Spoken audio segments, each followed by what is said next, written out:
तो भाइयों स्वागत है आप सभी का हमारे एक और नए ब्लॉग में। तो कैसे हैं आप सब भाइयों, आप सब बढ़िया होंगे। तो मैं आज अपनी बाइक की कुछ बुरी बातें बताने जा रहा हूँ कि ये बाइक हमें क्यों नहीं लेनी चाहिए। तो पहले मैं नहाने जा रहा हूँ, तो नहा के आता हूँ, पहले फिर बताऊँगा सारी बातें, एक एक बातें बताऊँगा जो इस बाइक को लेने के लिए ना करती हैं। तो चलो फिर मिलते हैं थोड़ी देर बाद, नहा के आता हूँ। तो भाइयों मैं नहाने से पहले छत पे आया हूँ, एलोवेरा लूँगा, फेस पे लगाऊँगा थोड़ा बहुत क्योंकि एक्ने से हो रहे हैं। तो एलोवेरा तोड़ लेता हूँ। चक्कू तो लेके आए नहीं हूँ काटने के लिए, तो काटूँ किससे अब, किससे काटूँ, कुछ है काटने के लिए। यहाँ पे पहले कुछ पड़ा भी था काटने के लिए, अब देखो ना रहा पत्ती वत्ती सी हो कुछ काटने, उससे काट लूँ।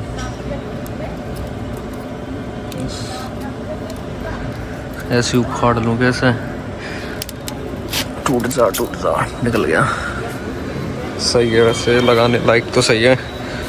तो भाइयों चलते हैं अब, इसे लगाने के बाद नहाता हूँ, फिर नहाने के बाद बताऊँगा सारी बात बाइक की क्या क्या चीज़ें। 1 hour later. तो भाइयों मैंने नहा लिया है और खाना पीना भी खा लिया है, बाकी बाइक की चाबी ले आया हूँ मैं। तो अब रीज़न से बताता हूँ आपको। बाइक स्प्लेंडर BS6 है हमारी, तो मतलब सारी स्प्लेंडर है, पुरानी सही आती थी, अब न्यू मॉडल सारी ऐसी आ रही हैं। तो कल चाबी लगाते हैं, सारी चीज़ बताऊँगा आपको एक एक चीज़। तो पहली दिक्कत तो इसमें यह है कि 1 साल में आपकी बैटरी चली जाएगी इसकी। ज़्यादातर स्प्लेंडर की बहुत जल्दी ख़राब होती है। इसकी जो बैटरी है ना, हमने 2 बार चेंज करवाई है और 2 साल हो गई है। तो हीरो की बैटरी मत डलवाना आप, हीरो एजेंसी से, मतलब बाहर की डलवाना। हमने तो पावर जून की डलवा रखी है, बढ़िया चल रही है अब, वरना 2 बार हम लोगों ने वो डलवाई थी हीरो के एजेंसी से। अब ये तीसरी बार डलवाई है, ये अलग डलवाई है बाहर से पावर जून की। और दूसरी बात ये है कि इसकी बिल्ड क्वालिटी बहुत ख़राब है। ये देखो ओरिजिनल वाला है, टूट गया है बस हाथ रखने से, क्योंकि हमने केरियल हटा दिया इस वजह से, और ये बहुत जल्दी टूट गया। यहाँ से मत, इस साइड से टूटा हुआ पूरा, ये देखो चटका हुआ दिख रहा होगा। बिल्ड क्वालिटी में तो बहुत ही ख़राब है ये। और बाकी ये कि अगर इसका टायर घिस जाएगा और सोचोगे आपकी 100 नंबर का टायर डलवा लेंगे 90 की जगह, तो गलत है। 100 नंबर के टायर में भी ये बहुत कम माइलेज देती है। माइलेज तो खैर आप लोग ये भी सोच रहे होगे कि साइलेंसर लगा रखा है RX 100 के इस वजह से। तो भाई जब ये साइलेंसर भी अगर नहीं होता ना, तो भी ये बहुत कम माइलेज देती है इतने टायर में। और ये वैसे भी स्प्लेंडर 100 सीसी के हिसाब से, 100 सीसी नहीं मतलब 97.2 सीसी के हिसाब से बहुत कम माइलेज देती है। जैसे सही HF डीलक्स दे देती है, ज़्यादा देती है वो। बाकी चीज़ ये कि इन बाइकों का इंजन लेटा हुआ आता है, तो पानी में दिक्कत पड़ सकती है तुम लोगों को, पानी में ले जाके बंद हो जाती है। पर हमारी नहीं होती क्योंकि हमने ये करा रखा है वाटर प्रूफ। बाकी तुम लोग भी करवा सकते हो अलग से दुकान पे जाके। आगे का टायर हम लोगों ने चेंज नहीं करवाया, वही चल रहा है जो कंपनी से आया था, फिर भी इतना कम माइलेज देती है। और ये सबसे बड़ी दिक्कत इसमें हॉर्न की भी आती है। हॉर्न भी इसका बहुत जल्दी ख़राब हो जाता है स्प्लेंडर का। ये भी हॉर्न हम लोगों ने चेंज करवाया है। अब तो इसे भी हटा के रूट्स का लगवाएंगे डायरेक्ट। हेडलाइट भी जो इसमें आई थी ना पीली वाली, वो भी फूक गई थी बहुत जल्दी, और हम लोगों ने फिर कुछ नहीं कराया, चेंज वेंज नहीं करवाई, ब्लैक करवा दी है पूरी पन्नी। अलग से यहाँ पे फॉग लैंप वाली लगा दी है। और बाकी पीछे का बल्ब भी फूक गया था इसका जो आता है, हम लोगों ने अलग से डलवाया है ब्लिंक वाला। तो ये चीज़ है इसकी। इंडिकेटर तो खैर स्प्लेंडर के टूटते ही रहते हैं, आप लोगों को तो पता होगी।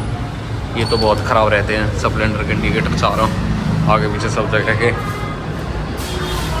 बिल्ड क्वालिटी की तो मैंने आपको पहले ही बताई थी, अब भी बता रहा हूँ। ये देखो एक गियर शिफ्ट करने वाला है ना, ये अभी भी टेढ़ा हुआ पड़ा है। ये देखो दिख रहा है आप लोगों को, टेढ़ा हुआ पड़ा है अभी भी। और लेग गार्ड भी इसका चेंज करवा दिया, लेग गार्ड भी कमज़ोर से ही आता है इसका। ओरिजिनल वाला डलवाया, ये भी लोकल सही है, मतलब बस ये ऐसे करके गिरी है, झुकी है, उतना में ही पिचक गया ये तरह।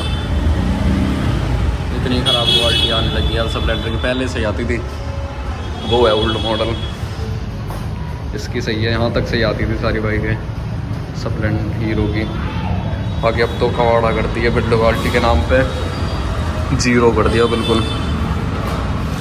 बाकी माइलेज की बात करूँ इसकी तो ये बिना टायर के, मतलब ऐसे में होगी ना अगर ये, तो ये माइलेज देगी 50-55, और बाकी वो सब झूठ है कि 70 का देती है, 50-55 का ही देती है। और अब इसमें अगर खाली टायर डलवाओगे और साइलेंसर नहीं डलवाओगे, टायर डलवाओगे खाली, तो ये माइलेज दे देगी 40 का कर देगी, 40-45। और अगर साइलेंसर को, और भाइयों अगर आप ये सोच रहे हो कि पूरी मॉडिफाई कराओगे तो कितने का माइलेज देगी, बाकी तो बताऊं, साइलेंसर लगवाओगे और टायर आगे पीछे के मोटे मोटे डलवाओगे तो माइलेज हो जाएगा तुम्हारा 20-25 का।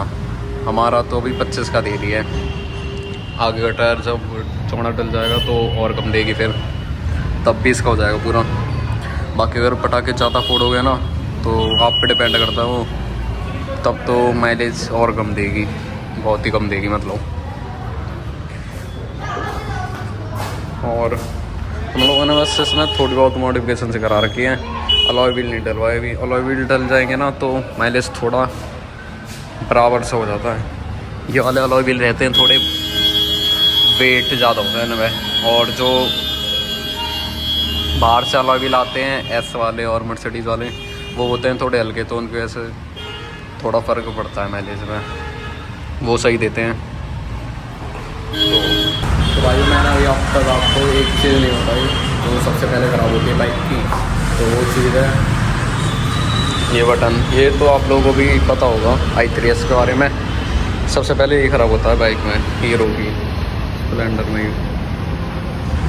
तो हम लोगों ने तो ये इसकी जगह पटाखे का सिस्टम करवा रखा है,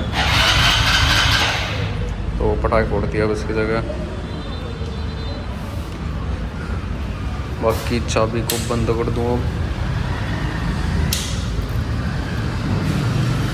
तो भाई मैंने आपको सारे रीज़न बता दिए हैं क्यों नहीं ली चाहिए बाइक स्प्लेंडर हीरो की। तो अगर आपको ब्लॉग अच्छा लगा हो लाइक करें, सब्सक्राइब करें, मिलते हैं नेक्स्ट ब्लॉग में, तब तक